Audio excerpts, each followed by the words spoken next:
I always loved story. That was never the problem. I had been telling myself that I wasn't a good reader, that there was something wrong with me. And that was a story I believed. And once I started to really attack that in a way that didn't feel like, oh, I'm just stupid, I started to fall in love with reading. And then years later, started to publish. Every story needs a beginning, a middle, and an end, a first, second, and third act. But great authors have to understand what those rules are so they can break them effectively, break them with intention. What is the negative space? What part of the story are you not telling that you're alluding to or you're hinting at that ignites that curiosity in the reader? We don't maybe identify it if we're not looking for it, but in stories, it's the little nuggets that are included by the author that make you go,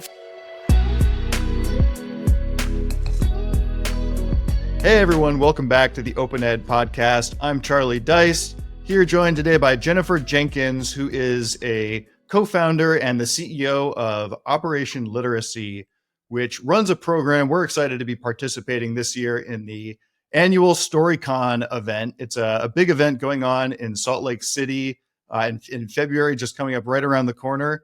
Jennifer, so glad to be with you today. Thank you for having me, Charlie. Yeah, of course. OpenEd, back as My Tech High, has had this running partnership with what I think used to be called the Teen Author Bootcamp, and that has sort of evolved into this StoryCon event. Tell us a little bit about who's going to be there. What are the banner headlines? It's always scary for me to try and even list our keynotes because we have 10. It is a monster event that's being held at the Salt Palace in Salt Lake City, featuring over 90 authors and presenters, including Jeff Kinney, who's the author of Diary of a Wimpy Kid. We have Neil Schusterman, who's the author of Scythe.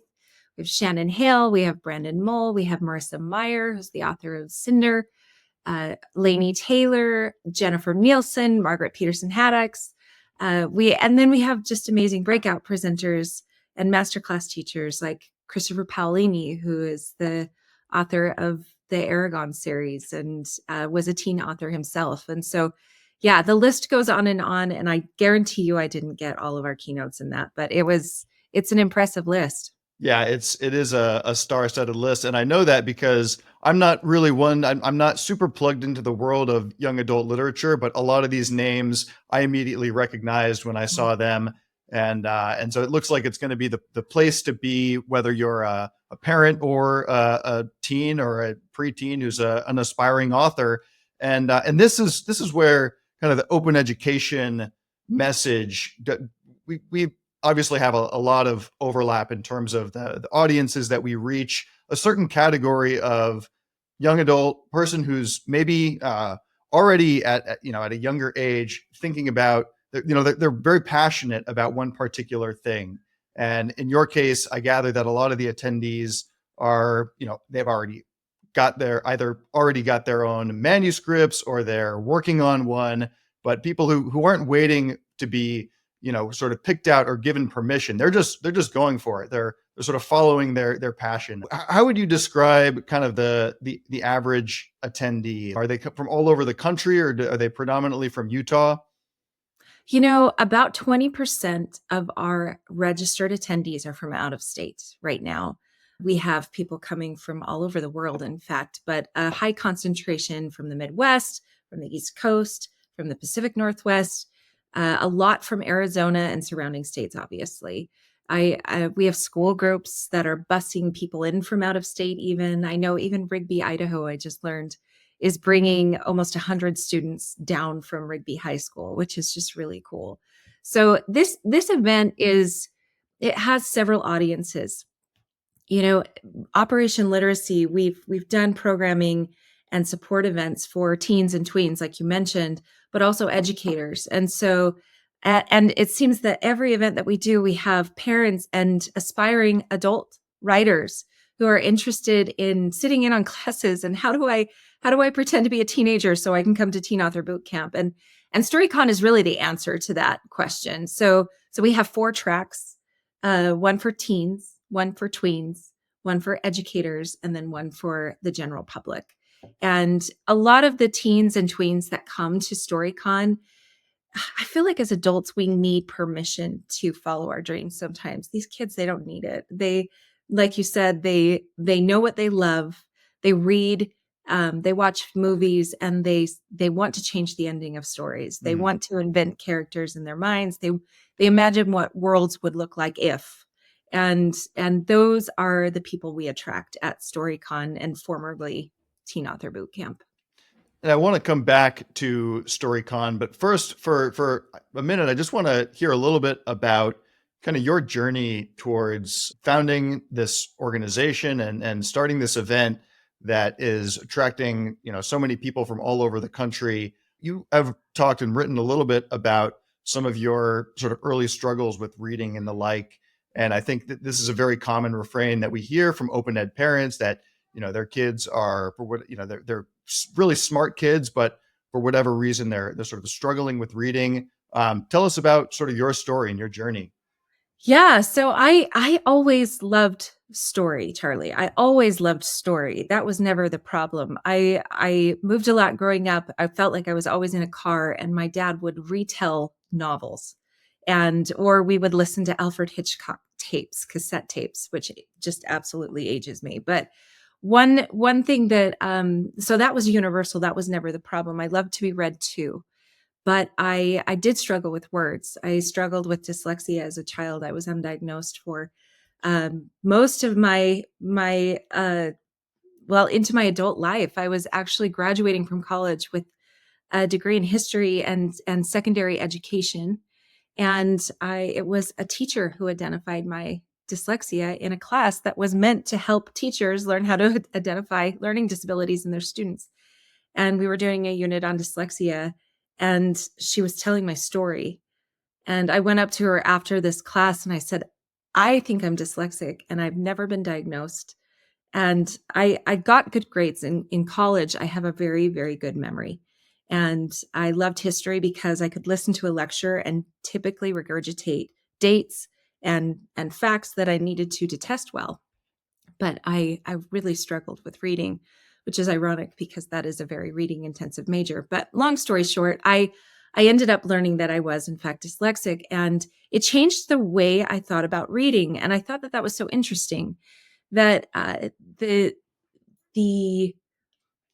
the impressions that we give children, the stories that they tell themselves, rather, about who they are and what they are so powerful.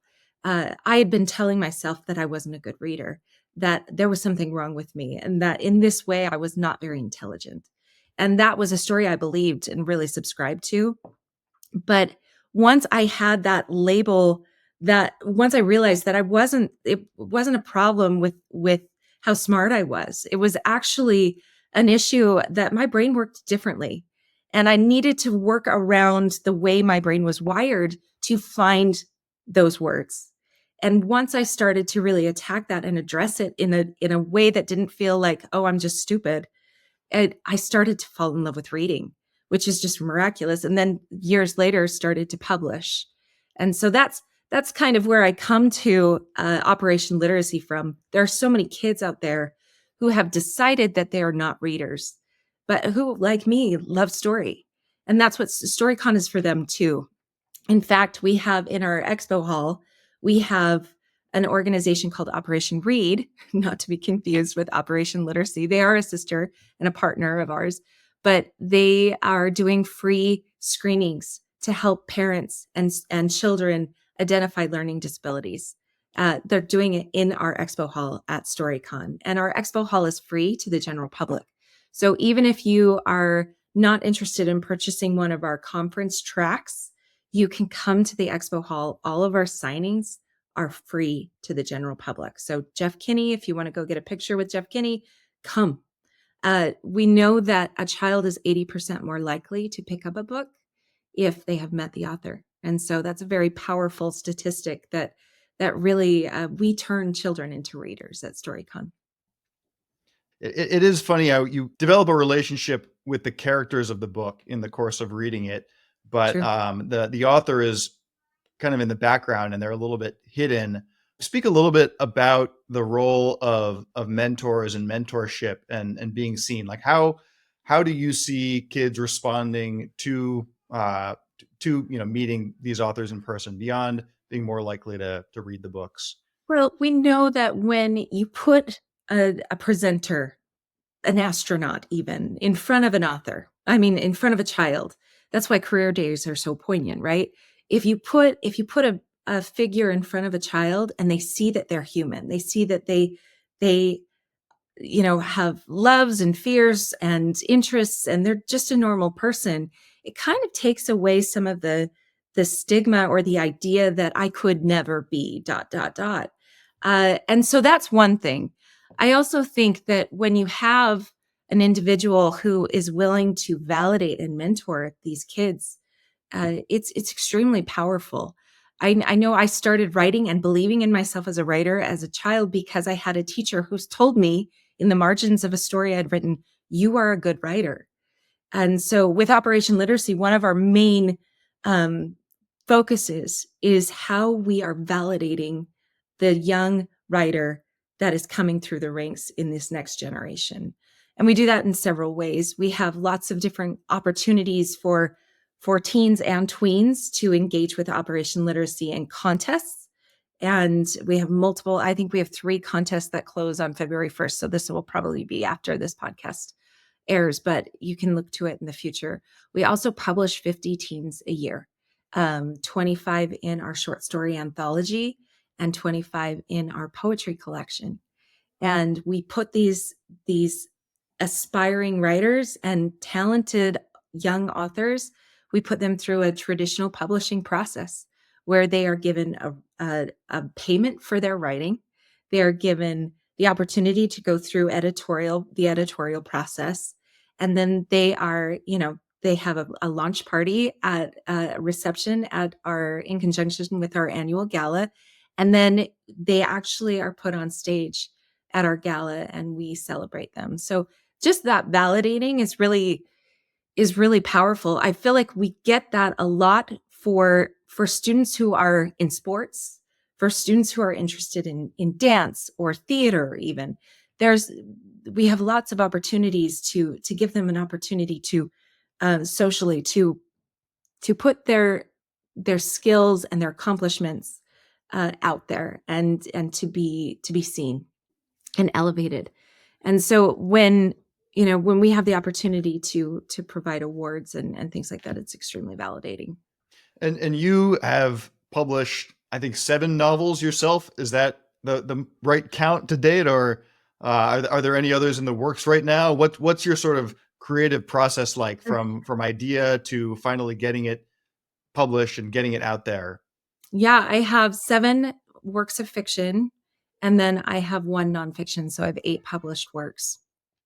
My creative process is complicated and different. Every time I write a book, it feels. I feel like most stories exist in the words "what if," and we're inspired by the people that we meet, the locations that we visit, and or maybe even high concepts. We're inspired by technology, we're inspired by all sorts of things culturally.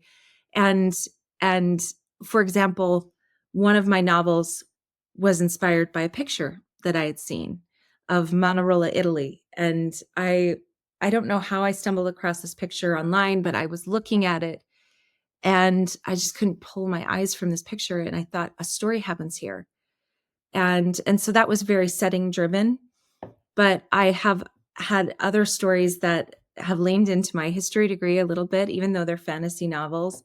What if questions, right? So what if these different cultures that existed at different times in our history, what if these select cultures all lived in one region and in one time? How would they interact, and what chaos would ensue? And so that was my Nameless series. So I think they come from all over the place, but yeah.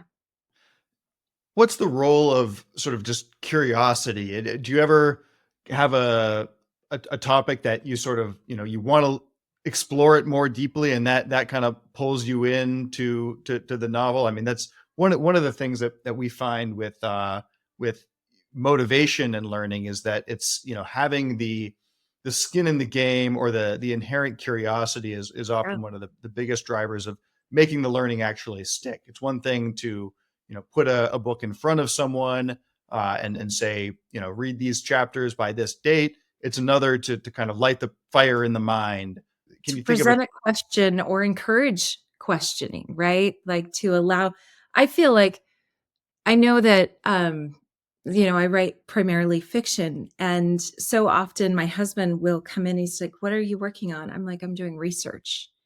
And he's like, "Are you writing or are you doing research?" And I'm like, "Yes, exactly. That's what I'm doing." I, I spend so much time going down rabbit holes and trying to understand culture and people and technologies and history, even though I'm not writing about that specifically, but usually, in fact, Charlie Holmberg teaches a class called Great Ideas and Where to Find Them. And she's actually coming to StoryCon and is just a brilliant author. But she talks about the Wikipedia. Oh, there's a term that she uses, but basically the concept is, diving into a subject on Wikipedia or another scholarly journal site and resource site, and then finding additional resources listed and then clicking on one of those and then exploring further. And by the time from start to finish, you end up in a completely different place than you started before. But that's a great way to generate ideas and also to learn. I think it's proven that we want to learn the things that we're curious about. And I think that that's what's so great about the OpenEd model is that ability for your students to explore, because that's really where learning happens. Yeah, and bear with me here while I try to kind of flesh out this seedling of a thought in real time. Yeah. But I'm the idea of world building is coming to my mind. I've never written any nonfiction, any fiction before. It's a sort of foreign art to me. But I imagine that there's a whole lot of prep work that would go into just building out this world, and it's rooted. If you're writing about a certain place, you have to do that research to know what is this world. I know, J.R.R. Tolkien spent huge amounts of time, even constructing whole languages from thin air to create this vivid world. And people have the experience of coming into that world. It's not escapism, but it is a portal into something that gets us out of our sort of everyday reality. And it feels real because of that research that they've done. Even if the writer has a soft hand in the way that they're unfolding their world building, the elements that make up their world, then it's actually extremely enjoyable for the reader to uncover these details. Some things that come to mind, when I teach world building, I go back to that degree, and what are the fundamental things that make up a civilization, and that includes the obvious, right? Like languages and economy and um, religion and topography, geography, all of that. But how do they trade goods? What are the commodities that are valued here? What are the ideals that are valued here? And why are they valued? Usually it's a chicken and an egg situation. Either the author comes up with the idea, I want a society that values eggs. I'm just throwing that out there. But okay, so why would they value eggs? Well, maybe they're very rare here. Why are they rare? Well, because, and so you follow this rabbit hole of thought into what usually ends up being really cool plot ideas that support, a beautiful, well fleshed out world. And the more the author seems to know about their world and how it ticks and the little minutia details, the more enjoyable it is for the reader. I know I've felt that way with Tolkien. I felt that way with J.K. Rowling too, where I feel like this world absolutely exists.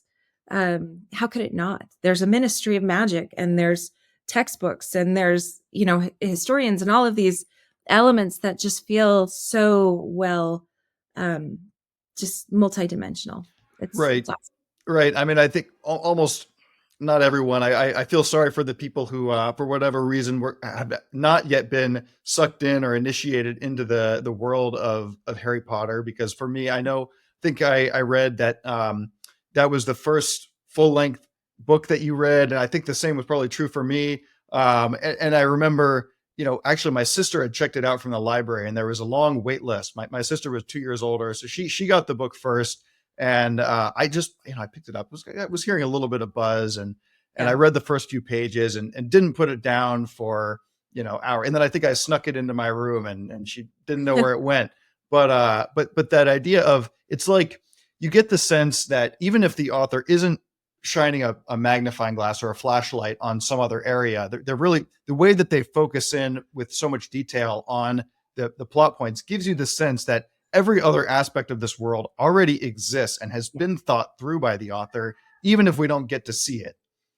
100%. And when I teach classes, I really try to about world building in general. I really try to focus on what part of the story, what is the negative space? What part of the story are you not telling that you're alluding to or you're hinting at that ignites that curiosity in the reader?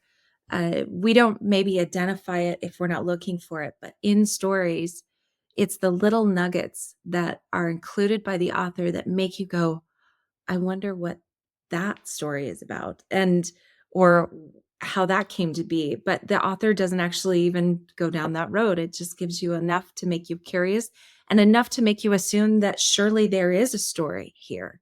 And surely the author knows the answer to that story. I think Sanderson is prolific at this. He's honestly just amazing at putting those nuggets of information. I can't tell you how many times I've read a Sanderson novel and thought, I bet that this little element, this little seed that he's planted here is going to become a novel in 5 years. And I've been proven right on 2 occasions so far. So he's just amazing.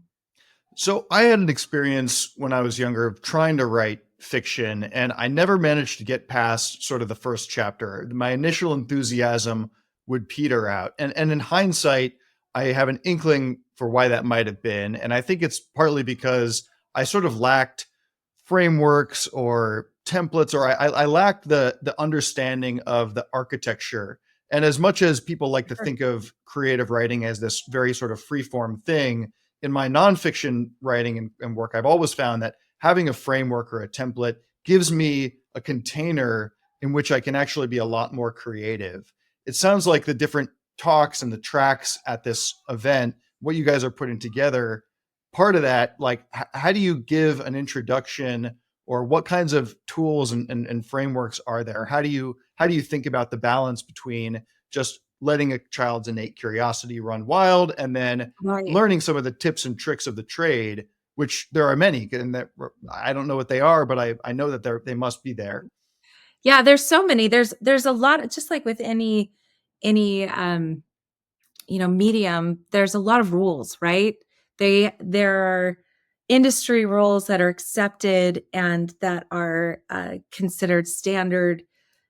Every story needs a beginning, a middle, and an end, a first, second, and third act. And there are several structural scaffolding uh, rules that really help writers, like you were saying. But one thing that we always try to focus on, and a good author will tell you, is great authors have to understand what those rules are so they can break them effectively. They can break them with intention. And so that's one thing that we talk a lot about at teen author boot camps in the past and now StoryCon. We have classes that talk about effective dialogue and Hmm. um, different plotting structures and how plotting and pantsing or writing by the seat of your pants, how you can write a story and be one or the other and do it effectively. We talk about character development and the absolute necessity of motivation and stakes. We talk about tension and creating suspense in writing and how to write a mystery. We try to give as much guidance as we possibly can, with room for our attendees and our audience to know that these rules should be broken every now and then. Not always, but every now and then, you know, those people that take the creative risk and they really do it with an intention and with a strategy attached to it. They are the stories that we've talked about in this discussion so far. Ironically, they are the risk takers. So yeah, you have to know the rules to break them, and we definitely try to instill at least a foundation of what you need to know to write a novel. Yeah. or a screenplay, or um, a playwright. Any of these things we focus on at StoryCon. Well, being in the presence of a seasoned storyteller, I feel like I'd be remiss if I didn't take the opportunity to sort of follow a bit of my curiosity with something that I've been thinking about a lot with OpenEd's overall sort of content and our what we have an internal document called our strategic narrative, Mm. and one of the influences behind that is a marketing, I guess you could call him kind of a guru named Donald Miller, who I has a love book, Donald yeah, Miller. I building teach a a class story for brand. Donald Miller. Right. And he Yeah. lays out this roadmap that's based on screenwriting principles for brands, for companies to make it And crystal clear to your audience what it is that you offer, in language that's simple enough that a caveman could kind of grunt at it and understand what it is. How do you think about the Operation Literacy and StoryCon narrative? What's the story that you're telling behind this event? we have like a full story branded document for each one of our programs and everything. And I'm feeling like I'm going to fumble this football here on the spot, but mostly StoryCon is a place for the aspiring author to find their community and to find the tools that they need to succeed, to avoid burnout and writer's block and all of those things that tend to trip up the writer when they're working in a silo. I had the opportunity recently to sit down with one of our alumni. His name's Jonah Sterling, and he works actually on one of our committees right now. He's awesome, and he published with us last year. It's just been amazing. And I asked him that question. I said, "What would you say is the number one takeaway? What is the thing? What is our why? And what is our statement of purpose?" And he said, "I loved story. I loved ideas, but I felt like I was the only one. And it's such an isolated pastime, right? It's something we do on our own typically." He said, "When I walked into that room and I saw 1,000 teenagers who loved what I loved, it was instantly validating. It made me feel like I was a part of something that was bigger than myself. It made me excited to know that I would be able to bounce ideas off of these people and grow together with these people. Whereas before, this was such, kind of like something that he did on his own time in his own, room." And I think that that's probably the biggest takeaway. There is a synergy that comes from getting in this space with creatives and networking with them and learning from each other that is just impossible to do on your own. You can read 100 books and you cannot have that match that experience. So I would say community. But yeah, see, I told you I fumbled. No, that's awesome. I mean, the power of community and especially those in-person connections. I know that people can consume the content from the event after the fact. And I think that's sort of what one way that we've offered open ed families in the past access to this amazing content. Because if you're producing it all for the one-time thing, you might Right. as well get that extra leverage out of it. Another parallel that I'll draw to the open ed ethos is that so many parents who have been pursuing a sort of unorthodox education plan for their kid feel like they're alone in this journey, that they're fighting an uphill battle against judgment from other families, from sort of the society at large. And I would just put in sort of as the message, our message that we're trying to bring to StoryCon is that if you're a young person who, for whatever reason, is not thriving in your current educational environment, and you are wanting to put more of your effort behind your curiosity, follow your passion for writing and literature, you can do that, and you don't have to just follow what the crowd's doing. You can actually find your own tribe, and hopefully we'll be able to connect with those kinds of families at StoryCon. And we're really just so grateful that you're putting all this effort into building a community that we get to tap into in that way. We love open ed. We love what you guys are doing, and we found that a lot of our participants are homeschooled students who are, and pods and different groups that are trying to supplement their curriculum. And man, I can't think of a better way to do it. Come to StoryCon. Come and sit at the feet of some literary giants and make some great connections. I can tell you personally that my little writers group that started Operation Literacy eons ago, we were a group of writers that met at a community writing event. That's how we met. And I feel like a lot of good comes from the opportunity to come and connect with your peers and come in and learn together with them. So thank you so much, Charlie. Thanks for having me, and thanks for to OpenEd for the collaboration. We're thrilled to host you. You heard it. Come sit at the feet of the greats, and if your feet get tired walking around the exhibition hall, you can come and sit in our little reading lounge at the OpenEd booth in the hall. Whether you're just coming for the hall or the full experience, we'll have links in the show notes for anyone that's interested in attending the event. But highly recommend it. Jennifer, looking forward to meeting you in person, and thank you. Thank you.